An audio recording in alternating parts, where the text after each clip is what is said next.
So when you've been using RomanCart for a while, you're going to have loads of contacts on your customer relationship manager, whether they're prospects or your customers, and so you're going to want to send you want to set up emails to send to them so that you can keep in contact with them, and obviously offer them other products that you may have available, or prospects you want to get to convert to customers, and customers you want to sell more things to, basically, and also keep them all kind of interested and tell them that you're still there. Rather than just blanket emailing everyone on your database, what you want to do is create specific groups of people to send mail shots to. And you can do that using the Manage List screen. Here we are on the Customer Relationship Manager. If we click on Manage Lists, this is where that happens. We've got no list defined at the moment, but if we click on Create New List, so on the screen here, this is where you can set up a list. So there's two types of lists that you can set up. There's static and there's dynamic. And the difference between those is if we set up a static list, then it's going to remain the same. We're going to set it up now, and it's going to remain the same list forever. If we set up a dynamic list, then that's going to be recalculated every time we send an email. So why would you want to do that? For example, say you created a list of all those people that bought from you in the last, or all those people that spent more than £100 or dollars with you in the last 6 months. You could schedule that to be sent every 6 months, and then if that was a dynamic list, then every time that was sent, it would recalculate the list and just send it to those people that had purchased from you in those previous 6 months, which is great. So what other things can you do? So let's just look down here. We could create a dynamic list. Let's call it test list 1. Okay, and let's send that to all customers that have bought.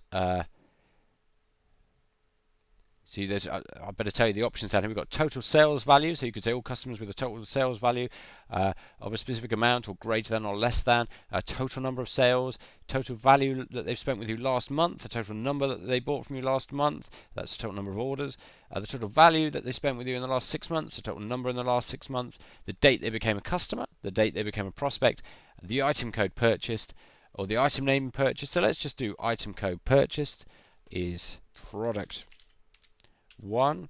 Okay, so the customers where the item code purchase product 1, let's click on plus, because we're going to add another a selection here. And so it says that this is only test data, but it says the number of records selected is 2, so we've got two customers who purchased product 1 from us. So then we want and let's say date purchased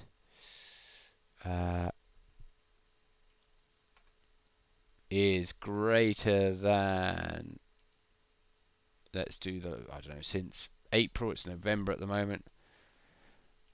So all those people that have bought product 1 from you since April, let's say, and date purchased. No, in fact, I've got a better one. Hold on, let me just delete that there. Date purchase is less than April. So now there's all those people that bought product 1 from you before April this year, and item code not purchased is product 1. This is going to be a really cool one, right? So all those people that bought product 1 from you before 1st of April this year, and all those people that didn't buy product 1, date not purchased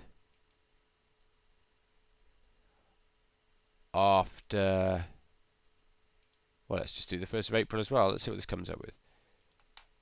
Okay, let's do check counts. Okay, so what that means is we've got no results for that, but what that means is all those people that purchased product 1 from us before April who haven't purchased product 1 from us since April.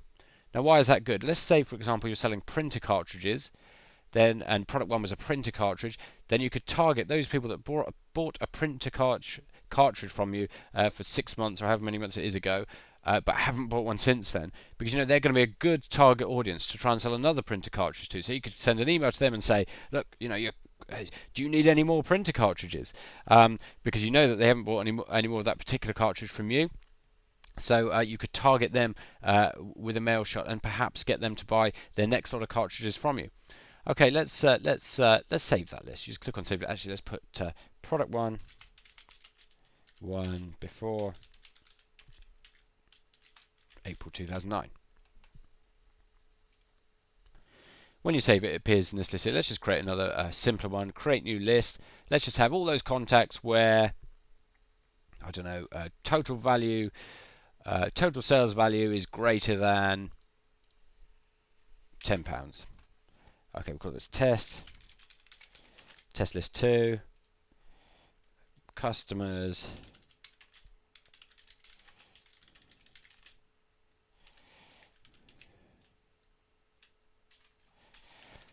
who have spent more than £10. Let's click on check counts. We've got 317 people who have spent more than £10. In fact, let's add an extra bit. Let's put since and let's have a look.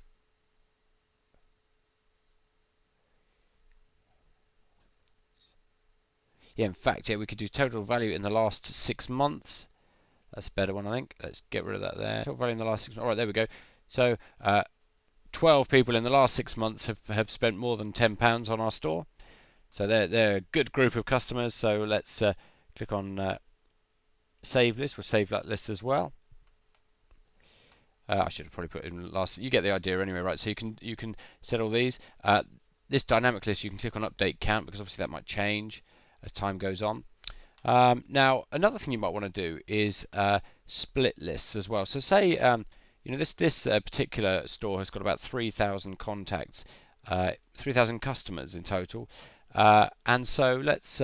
But you know, you don't just want to send an email out to all 3,000 people. What you want to do is send an email out to perhaps a subset of those, check out the response of that email, and then modify it for the others. Yeah, so that's the way to kind of hone your emails to make sure they're as effective as they can be. So this is a very good way of doing that. So customers, let's split the customers into 3 groups, and so you just select customers and the list is split into 3 groups. Create split lists, goes away and does that.